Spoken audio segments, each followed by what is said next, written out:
So I have to decide. Do I spend a night in a teepee or a tent? I'll go inside. It's interesting. Would be a cool place to stay for a night, that's for sure. But that concrete floor and a sleeping bag, I think I may have a second night in the dome.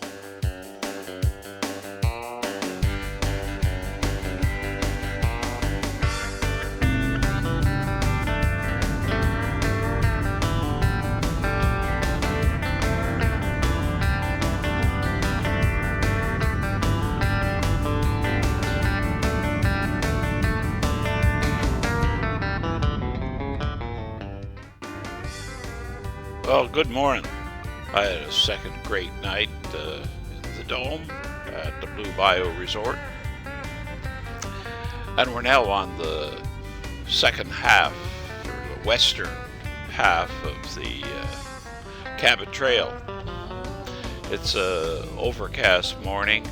I felt a few raindrops already, and the forecast calls for some fairly heavy rain later in the day. So let's hope the forecast is wrong. So the only problem, maybe you'll see raindrops on the camera lens. There's not much I can do about that. As just riding along, and I just can't clean them off as we go.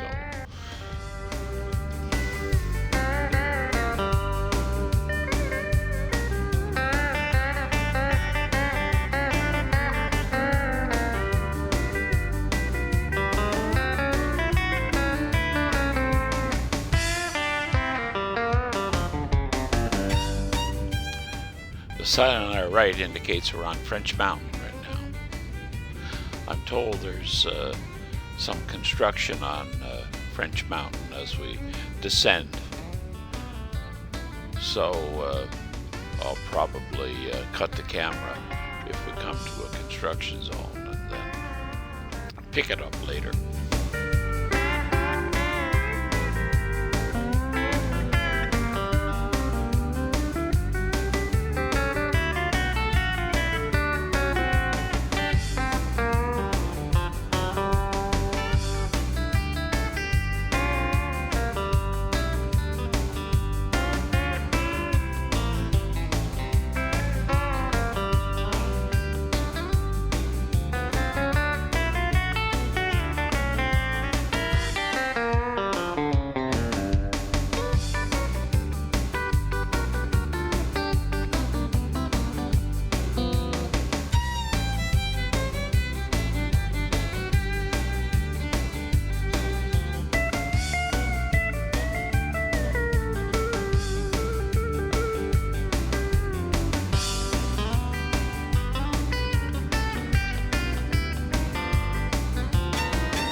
Well, that sign is indicating that we should reduce the speed, so I'm assuming that that's an indication that we'll be coming to the construction zone that I was told about.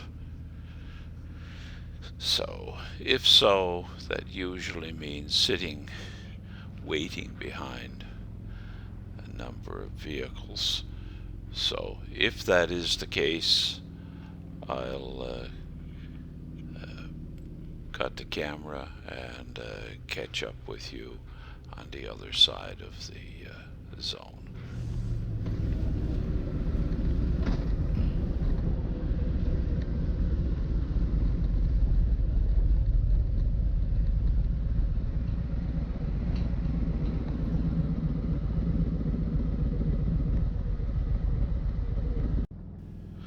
Oh, welcome back. And my information was correct. Uh, we had quite a long wait there at the top of French Mountain, and about a kilometer, which is about 6/10 of a mile of gravel, and very slow going. So we're now in a really nice part of the Cabot Trail.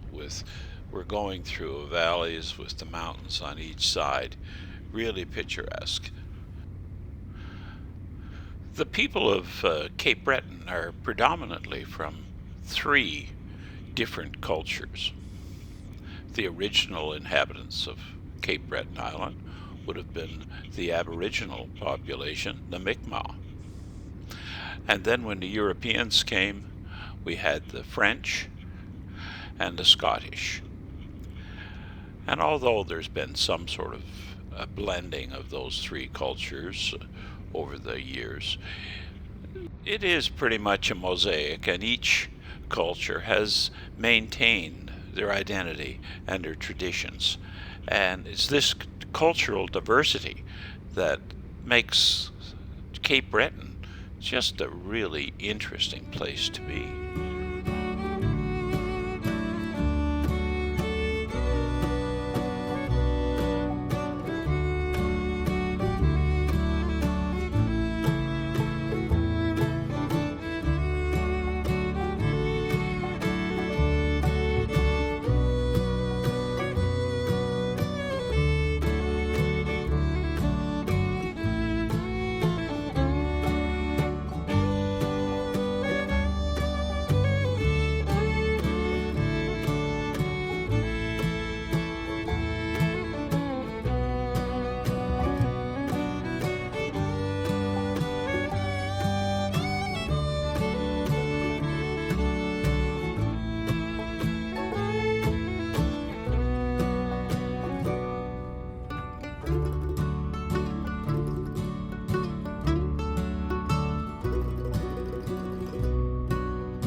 A major part of the Cabot Trail runs through the Highlands National Park, and we're just coming out of that portion of the trail right now. Just ahead is the town of Cheticamp. Cheticamp was a French community established in 1785, and it's retained that French culture and interesting accents. Originally, Cheticamp's economy depended on the fishery, but in recent years, tourism has been the main industry. Cheticamp is a really important tourist destination. It's really close to the west entrance of the Highlands National Park. It has beaches where tourists can enjoy the sun. And they can taste the salt air and the pride instilled in traditional Acadian recipes which have been passed down through generations.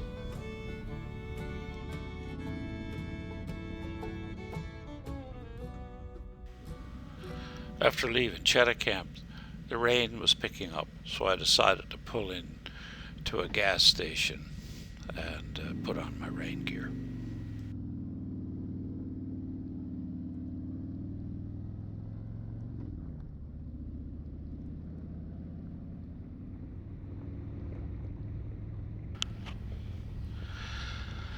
I guess this is part of what I love about motorcycling, that you're part of the elements. Uh, I think Robert Pirsig, who wrote Zen and the Art of Motorcycle Maintenance, said it best. He says, in a car, you're a passive observer, and it is all moving by you boringly in a frame. On a cycle, the frame is gone, and you're completely in contact with it all. You're in the scene, not just watching it anymore, and the sense of presence is overwhelming.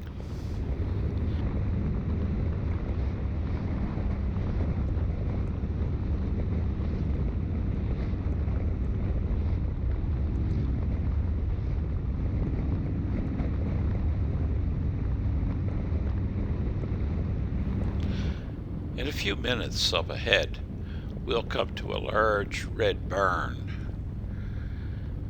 It's really a gift shop and restaurant, but it's a well-known landmark, and that's where you turn off to go on the Cabot Trail. So when we get there, we're essentially going to be at the end of the Cabot Trail. And here it is coming up now on our left.